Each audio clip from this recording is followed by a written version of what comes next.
Senhores telespectadores, viram à nossa volta um verdadeiro mar de montanhas.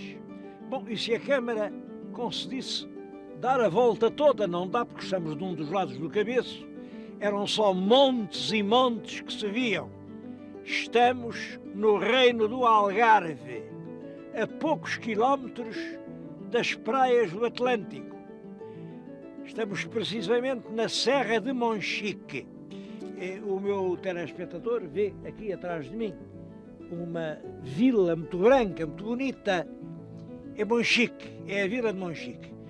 E é precisamente ao concelho de Monchique que nós vimos fazer uma visita para falar do bem e do mal, dos problemas, das esperanças e das realidades do concelho de Monchique. Estou-lhes a falar num sítio célebre, é Picota. Picota é um monte, não é o mais alto do concelho, o mais alto é a Foia, a famosa Foia. A Foia está na nossa frente, atrás da vila, e a gente já lá vai. Agora, aqui, a Picota, apesar de ser um bocadinho mais baixa, eu acho que ainda tem uma vista mais deslumbrante. É uma erupção rochosa de uma rocha estranha. À primeira vista parece granito, mas realmente não é granito. A análise revela que isto não é granito. É uma rocha especial, a que chamam cianito nefelínico. É um nome muito geológico, um nome lá da alçada dos sábios. Mais simplesmente chamam-lhe Foia-ito. Foia-ito porque Foia-ito, a pedra da Foia. Realmente ela existe lá na Foia, também existe aqui. É uma pedra muito dura, com excelentes qualidades para muitas aplicações. A gente vai voltar a falar nisso. Eu disse-lhes que a Foia era o ponto mais alto e, portanto, segue-se irmos até lá. Contem já com uma certa decepção.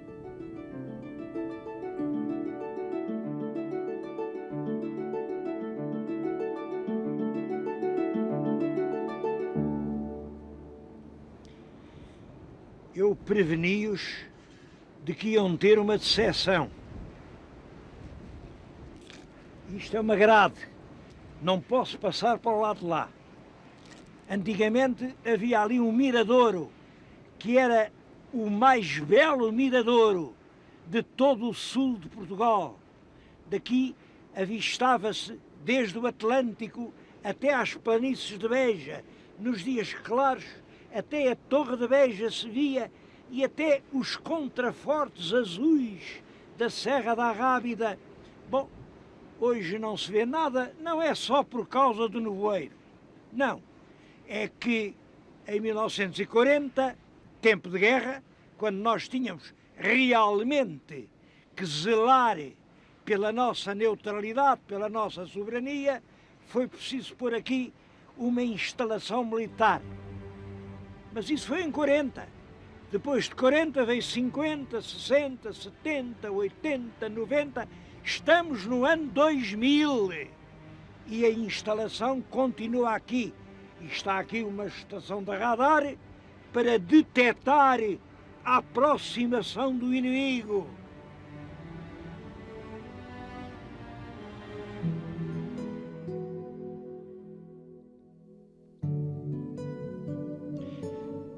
Quando os cruzados cristãos chegaram ao Algarve em 1189, com a ideia de conquistar a forte cidade de Silves, que era uma das maiores cidades aqui desta região, encontraram todo o país deserto. Não havia viva alma. Bom, o que acontecia era isto. 4 meses antes, tinha passado aqui uma outra armada de cruzados. Os navios tinham fundeado em Portimão e os cavaleiros tinham corrido estes vales, subido a estas montanhas e passado toda a população os homens, as mulheres, os animais e até as crianças tinham-nos passado todos a fio de espada. Não havia sequer uma alma viva. Desde então, houve terras que nunca mais ressuscitaram. Eu estou-lhes a falar numa delas. Isto era um castelo, o castelo de Monteagu, ou de Montagu. Ainda hoje há aqui vestígios evidentes. Havia por este lado uma muralha natural, pedregosa, que vai até ao val. Depois, além, continua numa muralha de alvenaria, de que hoje estão perfeitamente visíveis ainda as pedras desmanteladas. No interior há cisternas, há restos de casas. Simplesmente nunca ninguém explorou isto. Nunca. Eu vou deixar aqui um pedido à Câmara Municipal de Monchique que, num dos próximos verões, aproveite a vocação e a dedicação da gente nova e concursos de juventude, gente que queira descobrir o passado, venham aqui e limpem deste mato que tapa tudo o castelo de Montagu, de maneira que nós possamos ficar a saber, afinal, o que é este mistério? Isto era um castro neolítico? Isto é uma fortificação da Idade do Ferro? Isto é apenas um castelo dos mouros, abandonado desde a chacina dos cruzados? Isto, por agora, é apenas um mistério. E aqui fica o meu pedido à Câmara de Monchique: ajudem-nos, ajudem-nos a decifrar esse mistério.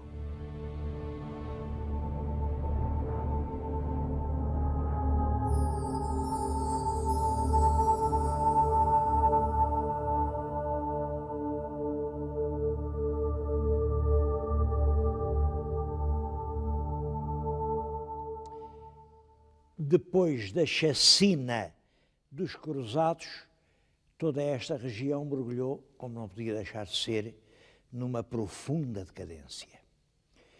Num lugar ou noutro, assim num valezito, pequenas comunidades continuavam a tentar arrancar o fruto da terra. Eu estou a falar-lhes agora numa aldeia com um nome muito bonito, na aldeia de Alferce. Imaginem, Alferce. Alferce é isto. Creio que estão a ver bem, um alferce. Isto nem é uma enxada, nem é um sacho. Digamos, é um sacho muito comprido, ou digamos de outra maneira, é uma enxada com um só lado, que servia para o alqueire. O alqueire era transformar a terra maninha em terra aproveitável. Portanto, este instrumento, com esta lâmina longa, profunda, servia para arrancar as raízes das árvores daninhas e preparar o terreno para largar as sementes do pão. Foi aqui, nesta terra, de desbravadores, fizeram uma pequena ermida. Essa ermida, quando chega ao século XV, porque no século XV, XVI, sobretudo XVI, toda esta região parece ganhar uma alma nova. Aí a ermida fez-se igreja. Acho muito bonito esta capela da igreja de Alferce, que tem lá em cima um romano, não tem nenhum santo, tem um romano. Aquilo é um guerreiro romano. E tem ali o nome do pedreiro, Gascão a fez. Foi o Gascão que fez aqui esta capela. Porquê é que é um romano? É porque a igreja era de São Romão. São Romão é que vem de romano. Bom, guardam-se aqui as relíquias de cerca de 500 anos de devoção. A gente vê-as e emociona-se. Reparem, gerações e gerações comoveram-se ante o que hoje não passa de simples ferro velho.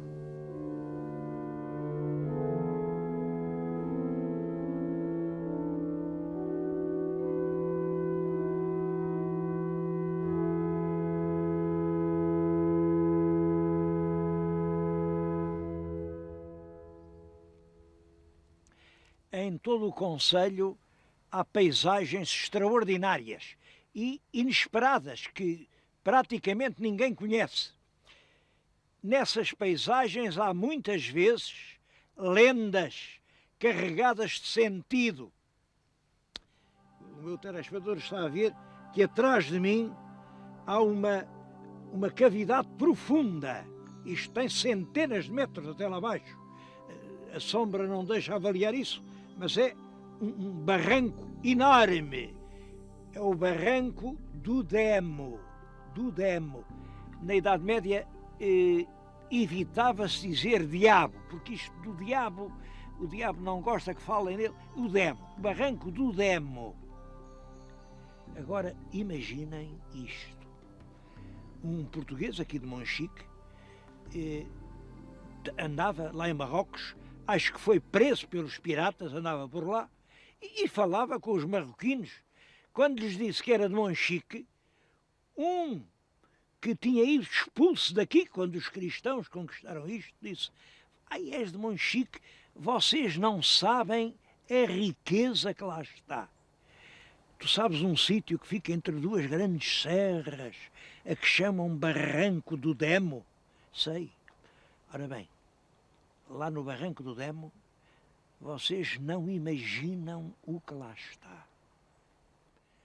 Está um tacho enorme, com uma tampa. E a tampa tem duas asas fortíssimas. O tacho está cheio de moedas de ouro. São o bastante para enriquecer todos os algarvios. Só que vocês ainda não deram com ele, nem dão, porque o tacho só vai aparecer depois de terem gasto as asas da tampa. Há muita gente a puxar pelas tampas do tacho, tanto puxam, que acabam por gastá-las. Bom, quando já não houver asas para descobrir o tacho, nessa altura aparece o dinheiro e há ouro para todos. Meus queridos amigos, até hoje o ouro não apareceu. Eu acho que as pessoas continuam todas a puxar pelas asas do tacho. E enquanto puxarem não há nada para ninguém. Mas talvez a minha ideia é que agora as asas já vão estando gastas, as pessoas já não puxam tanto por elas e começa a aparecer a verdadeira riqueza. Se olharem mais para além, veem ali uma grande terraplanagem nas Avas da Serra. É uma estrada que vai ligar Monchique a São Marcos da Serra. Aquela estrada põe Monchique 1 hora mais perto de Lisboa. Penso que é aquela estrada que vai descobrir o tacho e fazer a riqueza de Monchique.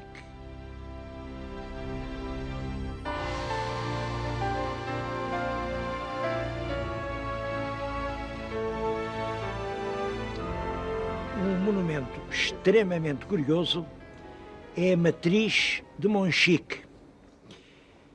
Reparem, eu estou de frente da matriz, veem aquele pórtico, é um pórtico manuelino, e mais, é o manuelino da primeira fase.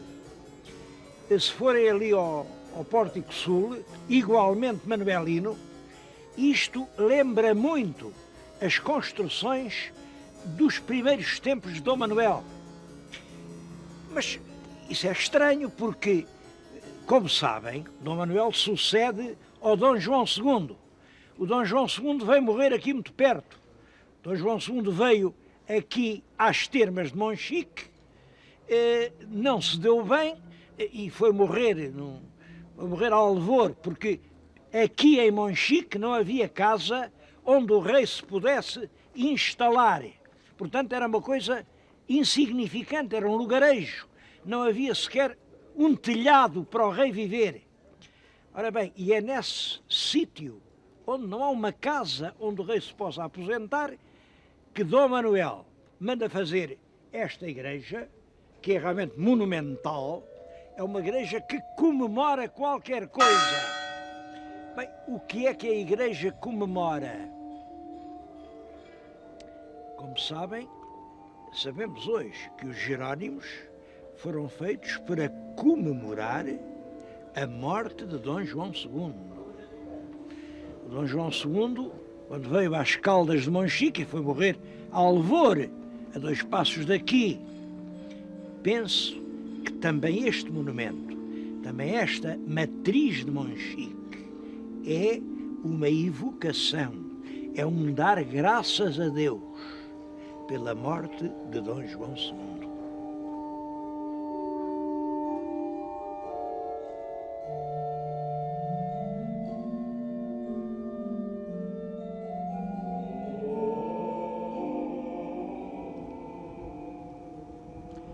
O mais belo mirante sobre a vila de Monchique é, sem dúvida nenhuma, o convento.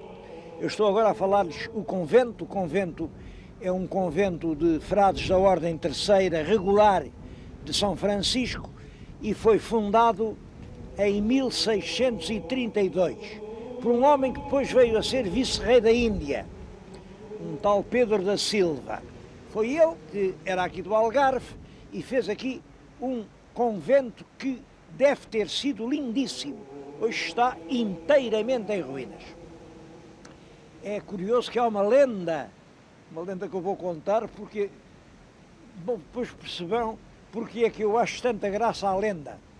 Dizem que o Dom Pedro da Silva e um amigo dele, quando vinham da Índia, viram-se ameaçados por uma terrível tempestade. Os navios estavam quase a naufragar e eles fizeram uma promessa. Na primeira terra que a gente vir ao longe, fazemos um convento em honra do São Francisco. Bom, e assim foi. Viram a terra do Algarve. Realmente esta Serra de Monchique vê-se de muito longe e o Pedro da Silva fez este convento. O Diogo Gonçalves foi fazer um convento em Portimão. Eu acho graças a isto, porque há em Portugal muitas lendas deste género.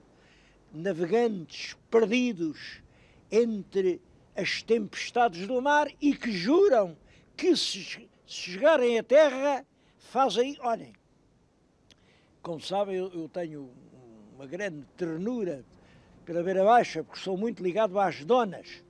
A minha família é toda das donas. Bom, e dizem que o meu avô, em 4º ou 5º lugar, era o Capitão Grilo. O Capitão Grilo andava no navio, andava no mar da Índia e era um homem que também tinha grandes pecados, e esteve 7 vezes para naufragar. À 7ª vez, percebeu que aquilo era um castigo e disse: "Oh, minha Nossa Senhora, se eu me salvar desta, prometo, ponho o pé em terra, vou andando à direita, e logo que veja uma menina que me mereça, caso com ela e nunca mais faço pecados." Esse Capitão Grilo é ainda hoje a casa da minha família, aquela casinha do terreiro, chamam-lhe a Casa dos Grilos. Vejam, de uma família de grilos, se eu não havia de ser falador. Mas é uma lenda dessas, é uma lenda do tempo dos descobrimentos, que está por detrás deste convento. Claro, a gente chega aqui e fica muito impressionado, muito, pelo estado completo de degradação a que chegou. A Câmara tem projetos para fazer aqui uma bela estalagem ou pousada, sem sacrificar a parte construída, mas consolidando-a, fazer aqui, nesta linda propriedade, uma instalação hoteleira de alta qualidade. Acho que é um projeto muito importante. Não se trata só deste convento, trata-se muito mais do que isso. Trata-se de ganhar ou perder a Batalha do Algarve.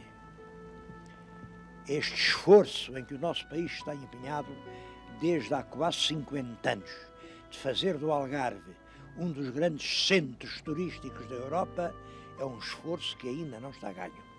E não o ganharemos enquanto não conseguirmos que o turismo suba da praia até à serra.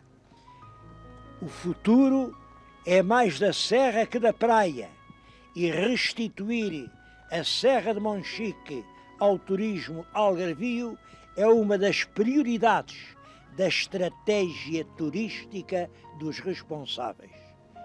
Oxalá eles assim o entendessem.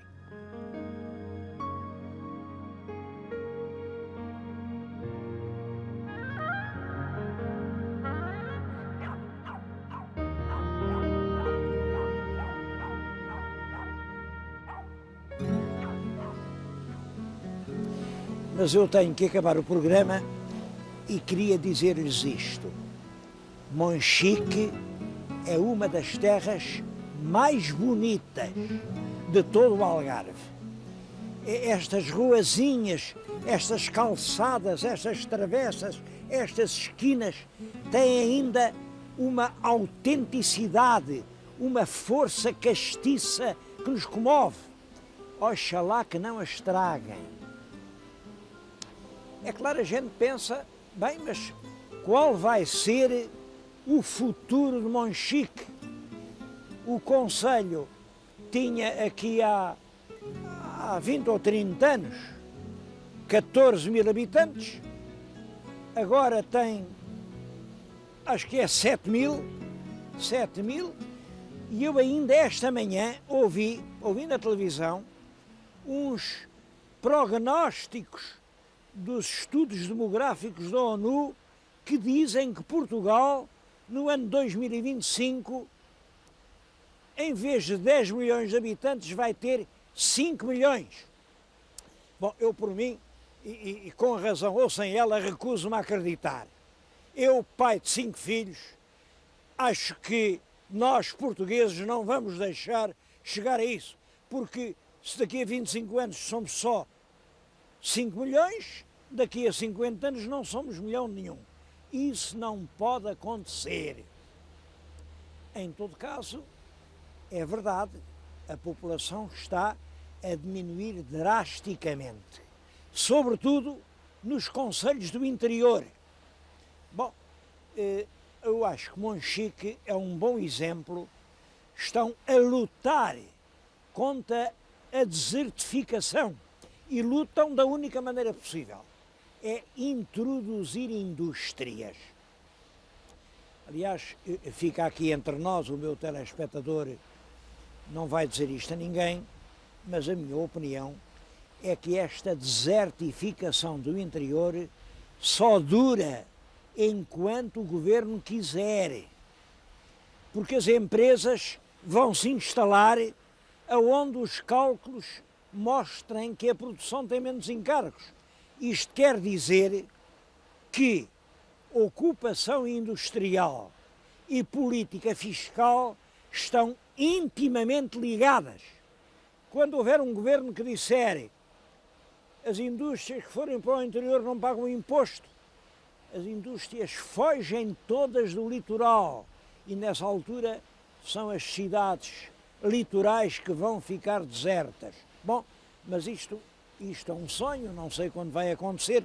Isto é só para lhes dizer, meus queridos telespectadores, que esse fantasma da desertificação não é tão grave como a gente pensa.